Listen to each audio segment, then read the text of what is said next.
What's going on, guys, gals, and non-binary pals? It is I, the one and only Coyler, coming at you not live from, my goon cave, Goon Central, or, the work office, I guess you could call it. Now, New Year's is upon us. It is December 31st at the time of recording this. This might be going on January the 1st, might be going on today, I don't know, it depends on if I'm feeling lazy or not. This is the first time in a while that I've shown my face, on the channel. For those who didn't see all my old shit-ass One Piece power scaling videos and manga discussions, hello, I am the one and only Coyler of Coyler Productions. I'm the creator of Total Despair Academy, and I'm the creator of the One Piece parody manga East Piece, which is still in production, by the way. Looking pretty good. Potentially might be a series at some point, I don't know.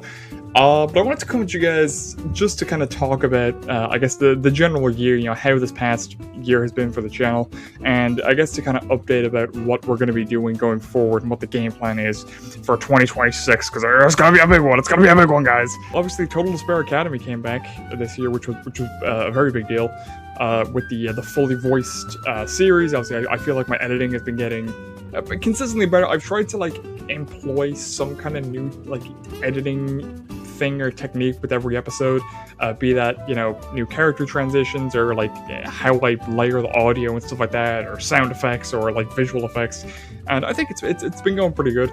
These new episodes are definitely a lot better than the ones I made, those first 9 episodes I made a couple of years ago. I think I was 16, 17. But yeah, I feel like those first 9 episodes, they were definitely a relic of the past. From when I had absolutely, I still wouldn't class myself as a professional. I'm definitely an amateur, but I think, you know, those early episodes definitely, I think they're definitely a product of the time compared to what we have now, both in terms of the presentation, in terms of the writing, in terms of the editing. You know, they were pretty sloppy, but I think the newer ones are pretty good. Obviously, I'm not the only one to thank for the quality increase of the newer episodes, from episode 10 onwards. In fact, you know what? Why don't we just take a minute, a couple of minutes, where I can kind of just go through all the different voice actors because some have come, some have gone, some are still here, a lot of them are still here, but I think it's fair enough that I give some praise to the real stars of the show here. So why don't we just take a minute or two just to do that real quick. So to start off, Jordan W., voice of Monokuma. Definitely been, he's real sound guy to work. I want to preface this, by the way, every single person who I've worked with so far on this project has been, they've been fantastic. They've been so nice, they've been so sound, they're so chill, they always, you know, work as hard as they can, they bring in so many takes and stuff. And you know, if any time that they do have a bit of a delay, you know, they're always really apologetic. The amount of times Addison, the voice of Topher, has given me some kind of discount because he was a day late. What a guy. We'll get to him eventually though. But yeah, starting off, Jordan W, user on Fiverr. Most of these guys are all on Fiverr, so yeah. He's been voicing Monokuma since episode 10, and I remember initially at first, I think he was kind of, I guess, thrown for a little bit of a loop because you could tell his voice kind of went through some growing pains with those initial couple episodes, mainly with the second class trial. I think he did eventually really grow into it though. I think starting with around episode maybe 13, 14, he really kind of hit that perfect middle ground with Monokuma. I thought he was fantastic during the third class trial. Even with something like with the Duncan's backstory in was it episode 12, I think it was. Yeah, he did really good. So he's been a lot of fun. He kind of reminds me of the English voice actor that Monokuma had in the anime of Trigger Happy Havoc, which I'm not sure how many people have seen, but that series in particular is kind of what I'm using as a basis for Despair Academy, in terms of the writing and the presentation, stuff like that, which I think has been going pretty well. Yeah, Jordan W, great guy, check him out. Next up, Mr. Ozan, who's the voice of Alejandro. Again, he's been another one who's been here since the very beginning. Honestly, he low-key kind of just hit the perfect vibes right away, in terms of Alejandro, because a lot of these guys from the very beginning, who did voice in episode 10, I don't think I submitted much reference material. I kind of just sent in the lines and maybe 1 or 2 pictures of the characters, and then just kind of told them to wing it. Just you know, for Alejandro, he's he's kind of mysterious. He's he's the funny Spanish man, so throwing some shit about yapping or whatever. and he went with it, and I think it's fantastic. Alejandro, I think, is one of the best characters. I always look forward to writing him, and again, throwing in some mention of the word yapping has become such a meme between me and him that it always has to appear in an episode now in at least some form or another. It was really neat getting to write the start of episode 21, which was obviously very focused on Alejandro and on Harold. I'm not sure what Al is gonna do going forward in the series. Obviously, he's an important character, but like, I'm not really sure if I'd classify him as like the villain student, because like the Spirit Academy doesn't really have like a villain per se. Like obviously Junko and the mysterious man from episode 21 are kind of that, but in terms of like usually the other games that you have like Byakuya or Nagito or Kokichi, I feel like the Spirit Academy doesn't really have any of that. All the students are kind of just like, they're just a bunch of idiots who are just trying to survive and just doing dumb shit, and I kind of like it like that. But it would be nice to kind of introduce a more prominent antagonist character to kind of push things forwards. But yeah, Alejandro, I think, is very good, and I think Ozan definitely he makes Alejandro who he is. He kind of brings the vibes perfectly. Brantopius, Brandon, who is the voice of Brick, my boy, always seems to go through hell and back just to get his lines done, but I really appreciate it. He puts in so much time, and he always submits so many takes. Like, I think with episode 21, because Brick only had like, I think it was like 3 or 4 lines, this dude would send like 8 or 9 takes per line. Like, what a guy! You get your money's worth of this dude. He always brings this deep boom, as I always describe it, the hoo-ah, that I think really works with Brick, because obviously Brick in the Spirit Academy, he's more of a kind of traditional military man, but there's a little bit of goofiness in there. I think Brandon's been doing a great job. He's been real nice dude to work with. He always brings his best, and he always he'll get that audio in eventually. But it's always a treat. It's always worth the wait. So great dude. Trina Duharsh, I'm pronouncing that right, who is the voice of Bridgette and recently became the voice of Junko Enoshima, has been absolutely fantastic. It's pretty funny. When I first sent out the initial orders on Fiverr, I think I must have missed. I think I wrote that Bridgette was a stoner instead of a surfer, which was by complete accident. And so because of that, when she sent in her lines for Bridgette for episode 10 and for the remaining of the chapter 2 episodes, like for the class trial, all her lines kind of had this kind of drawn out like stoner vibe, and I really liked it. Honestly, it really kind of struck a nerve that I really liked, and so I think that's why going forward, Bridgette kind of became just her being a stoner and the lover of getting high became a core part of her character. That's I honestly can't imagine her now without. And I think so Trina kind of she gets major props for that, for pretty much creating that part of Bridgette. And I really love her for it. I think she's done fantastic. I always love her putting in an order, hearing the audio, and she always sends back stuff so quickly, dude. I'll be in the middle of sending out orders, and within 20 minutes she'll send all the lines fully processed and everything. It's crazy. But to be fair, she does work in the actual industry. Apparently she was in my dear friend Nokota-chan, I think is what it was called.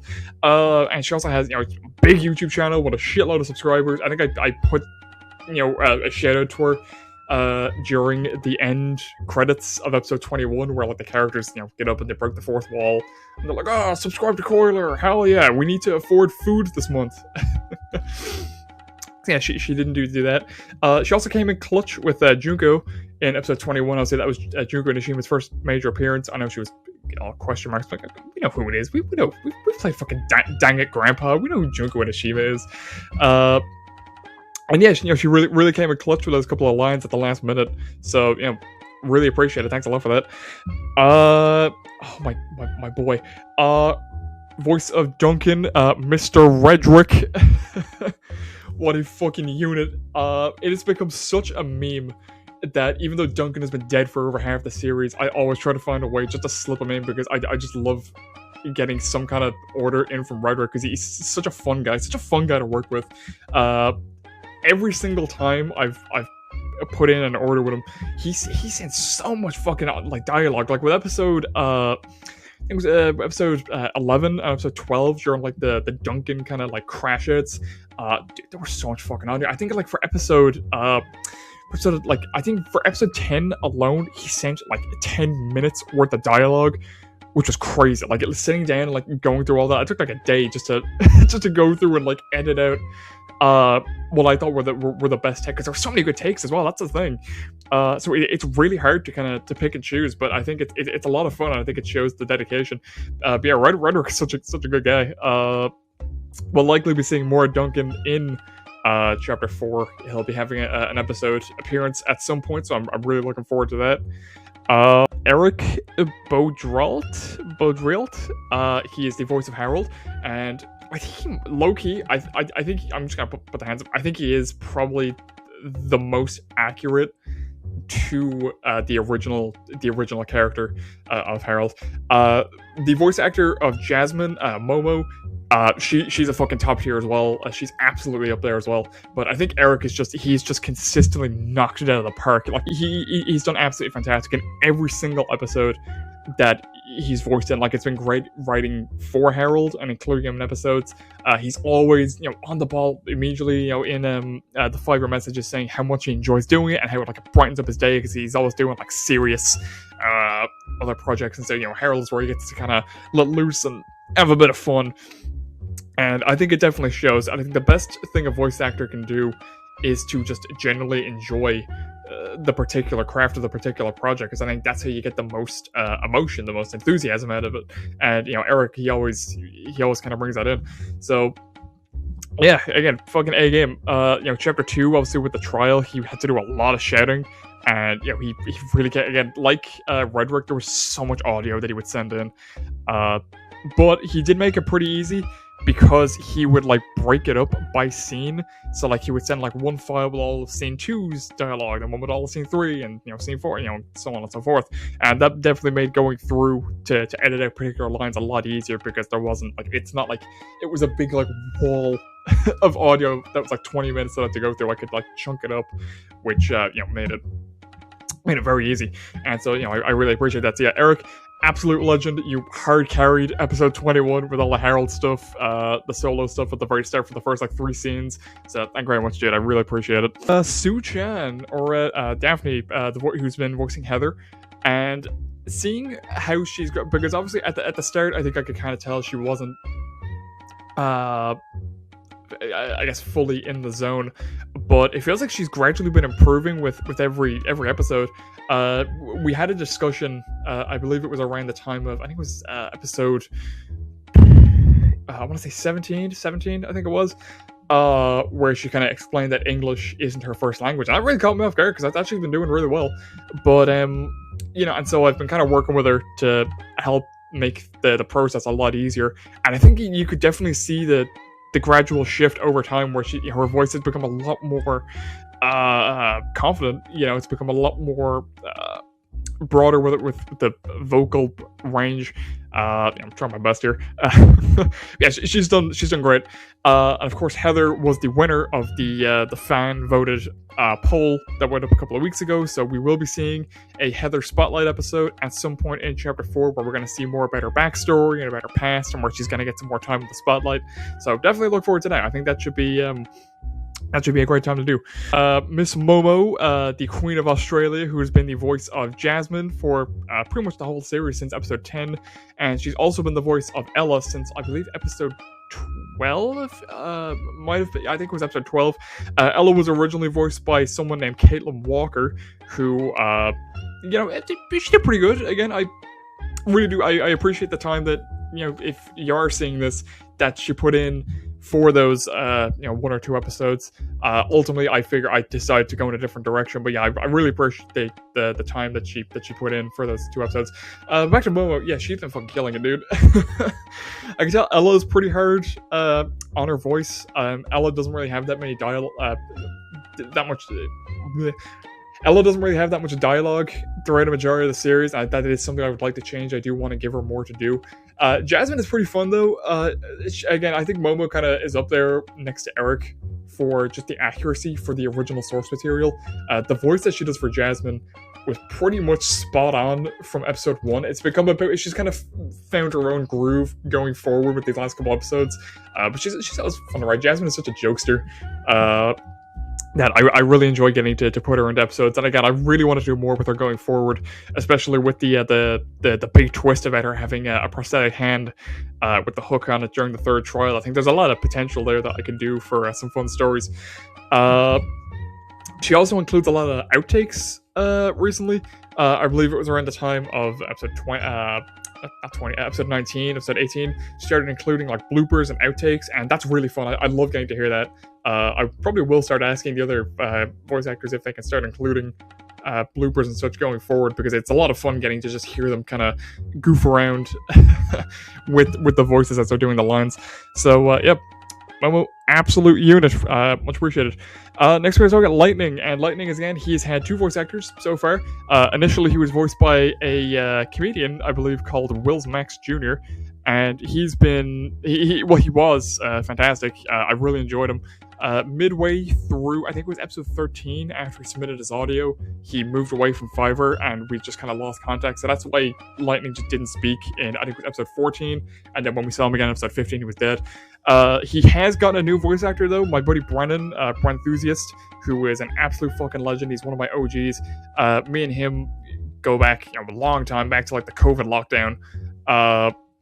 He's a big fan of Total Drama. He was a big fan of Lightning, so I brought him on in episode, I believe it was 20 or 19, where he voiced Lightning in the flashback between him and Shawn, and he also came back to voice him again in episode 21 during the interview segments. And he's such a chat. He really enjoys it. He's looking to start his own Fiverr page where he can do his own voiceover business extravaganzas. So yeah, definitely look out for him going forward. Hopefully he will have that Fiverr account set up at some point this year, and I can start putting that in the description. You guys can go over and show him some love, get some orders in. I know he would really appreciate it. Lovely Jeni, who has been the voice of Lindsay and Amy. It's so interesting that I think for some of the characters, the voice actors voice multiple characters, how they can voice 2 completely separate people and make them sound so different. Because the voices, because Jeni voices too, really kind of similar characters with Amy and Lindsay, and they both do have pretty similar voices, but yet she does something that just makes them sound so distinct. I don't know what it is. I think it is just raw talent, but they're so damn good, man. Lindsay is a lot of fun to write, even though she doesn't have that many lines, but I think going forward she'll probably have a big role in episode 22. Amy, again, she had a pretty decent chunk of stuff to do, especially during the third class trial, where it was her who found the crawl space underneath the old building. So that's pretty neat. Again, she's a lot of fun to write for whenever she does pop up for a line or two. I like to always make characters memorable, where even if they don't have many lines per episode, you make it so that when they do have 1 or 2 lines, you have to make it count so that people remember them. And you're like, oh, hell yeah. Oh, Ezekiel popped up? Hell yeah, that's my boy. Speaking of Ezekiel, Roach, the Roach Meister, the Roach Man, the absolute fucking legend himself, who has been the voice of both Scott and Ezekiel throughout pretty much the whole series, starting with episode 10 onwards. His Scott voice, dude, it is so good. The amount of random outtakes or lines, I'll just run in character ramblings he'll throw in with Scott is it's incredible. There's so much stuff that I have saved that I haven't gotten to use. I would like to use someday, what episode? I think it was I think it was 15, I think, or 16. I had him do some Scott Boomhauer gibberish ramblings, and they were pretty good. Again, they were fucking fantastic. They were so funny, but I didn't get to use them in the final episode, so I still have them saved, and I would like to do something with that going forward. I'll throw them in somewhere. He also recorded the song that was used in the credits for episode 21, Nobody to Trust, which he completely did on a whim for one of my, I think it was for my most recent order, and he just threw that in completely free of charge, composed it by himself, wrote it by himself, sang it in character as Scott, and that was amazing. So we're probably going to be hearing that song a lot now going forward throughout the rest of the series. I think it'll probably be the main credits theme going forward, probably for the rest of the series, if I'm honest. So yeah, he is absolutely fantastic. He's such a joy to work with. He's worth every penny. So really would recommend checking him out. He's such a fucking goat. Mr. Perkinson Taylor, who was the voice of Shawn, again, he was another one of my favorites. Every single episode he did was such a joy getting to hear the take that he brought to Shawn. Made him a lot more erratic. I think would be the correct term to use. Like he was kind of like, it's like, I don't know about this, guys. This is kind of fucking weird. Eagles Landing type shit, you know. And he was really good with chapter 3, especially when Shawn got more of a focus. I think he really knocked it out of the park. I really enjoyed getting to write the interactions between him, Topher, and Alejandro. And I think how I handled him in chapter 3 with the trial. It was pretty interesting because Shawn didn't have like a big crash out like what Duncan did or what Ezekiel did. It was more kind of stern. He was more confident that he was right, and I think Taylor really kind of brought that home. He did really good with the flashback as well, and I think his last bit of dialogue for that end of the episode was fantastic. Now, obviously, this won't be the last that we see of Shawn. He didn't appear during the interview segments in episode 21, but we will likely be seeing him again with Duncan and with Ezekiel during an episode of Chapter 4. So definitely, look out for that because I really can't wait to order from him again. Of course, we got the voice of the main character of the big man himself, Mr. Addison, the voice of Topher Wilson. Topher, I think, is just outright the best character in the whole series. I think Addison is definitely the reason because of that. The performance that he's been given for this dude is so fucking varied and so versatile. It's so great. It's so much range. So good, man. Trying not to crash out here. My hands are shaking because of pure ecstasy. I'm getting to talk about this dude. He really does carry those kind of, traditional protagonist vibes, but I feel like he brings something entirely new to the table. When comparing him to compare Topher to other Fangan protagonists, or even just the main Danganronpa protagonists, comparing him to Makoto or to Hajime or to Shuichi, I feel like Topher just has a completely different vibe in that he's not just a generic nice guy. He is a nice dude. He'll help out when he needs to be, and obviously he's the main character, so we see a lot of stuff from his perspective. But I think Addison kind of brings it home that Topher isn't just a generic nice guy. Topher can be a bit of a prick sometimes. He's not just we gotta be friends, man. We all gotta work together. We gotta get out of this alive. Now, with chapter 3, Shawn makes one snide comment and Topher immediately starts calling him a fucking schizophrenic. So goddamn funny, man. But yeah, definitely looking forward to see what we can cook up with Mr. Addison going forward. He's always so eager to work, so eager to get his lines in. He always gets them in really quickly. He sends a lot of different takes. That fucking Japanese line that he threw in with episode 21, that threw me for a loop. That was such a jump scare. We got the newest cast member, Mr. Devin Baird, who voiced Trent and the Mysterious Man in episode 21. Really great to have you on board, dude. You did such a great job. I really appreciate you coming in clutch at the last moment. You made both voices sound really distinct, and it was really great getting to have you on board. So looking forward to seeing more of you in the future, dude. And then last up, we have Lucy V, who was the voice of Scarlett and Mukuro. And again, I think she's done a pretty good job. There was a bit of growing pains kind of in the start, but I guess she can kind of grew into one of the better characters, I think. With Scarlett, she always kind of brings it home. She always brings such a unique vibe. I feel like I'm throwing the word vibe a lot, but that's kind of the best word that I have to use. Can you tell I'm doing this without a script? Lucy does a great job. Scarlett does a great job with Mukuro as well. She really kind of matches that Jamie Marchi energy that Mukuro had in the anime and in the games. So I really appreciate that. She has kind of vanished from Fiverr at the moment though, so I'm not sure what's going on there. I will reach out. I'm gonna do my best to get her back again for more episodes going forward with 2026. But likely if I can't, well then I'm gonna have to shop around for someone to take the role, which I hope I won't have to do because it really does hurt whenever I have to go around and find a new cast member replace someone, because I feel like with how long we've been doing the series, I really have kind of grown attached to each and every one of the voice actors who's taken part so far, because we're like a crew. We're freaking nakamas. Alrighty, so the game plan for 2026, because obviously it's gonna be a pretty big year. So what's gonna be happening with the channel? Initially, I guess what the kind of plan that I want to go for is I want to try and aim for about 12 episodes, I think, for 2026. So we'll likely be doing one episode per month based on typically what my routine is for how I make these episodes. Typically it takes about maybe a week and a half in order to fully make all the visuals and do all the writing.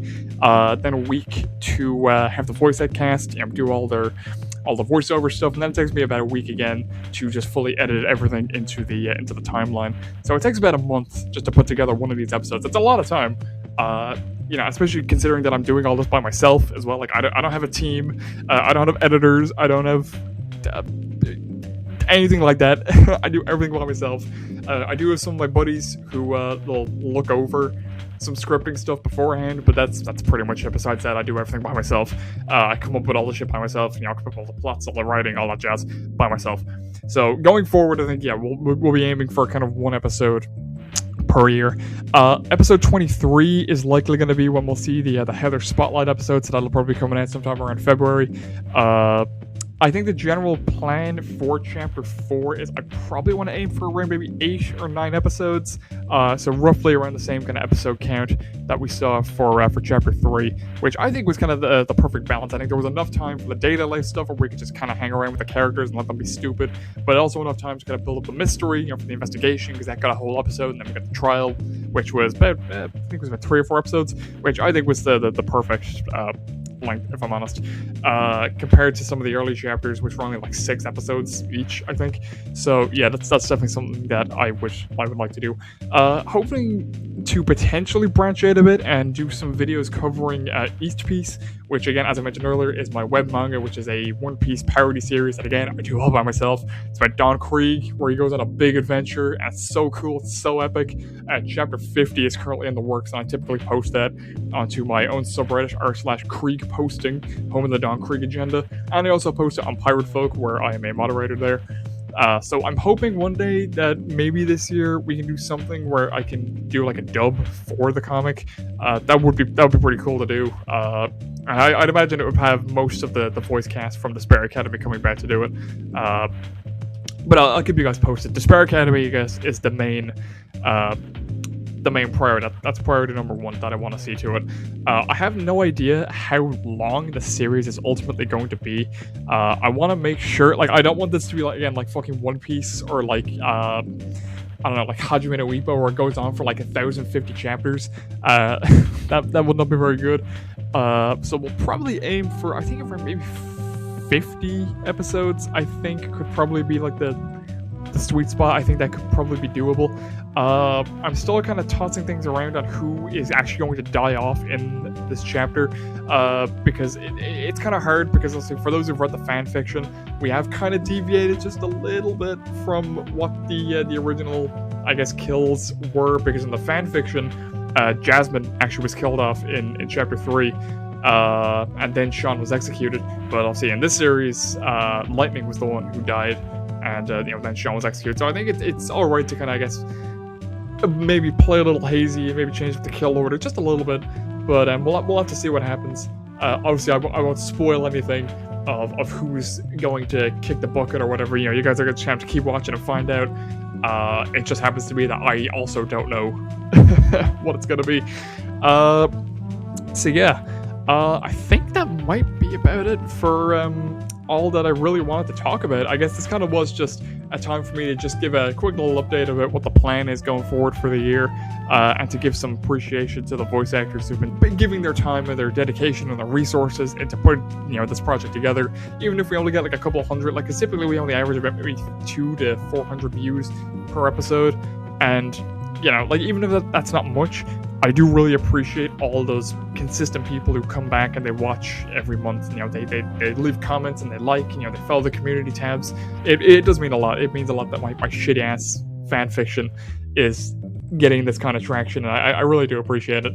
So, not sure when you're gonna see my face again. I'd say I probably will just vanish back to the community tabs, But for the time being, I want to thank you all very much for watching my channel for Coyler Productions praise in 2025, and look forward to bigger and better things going forward in 2026. So, ciao, arrivederci, goodbye.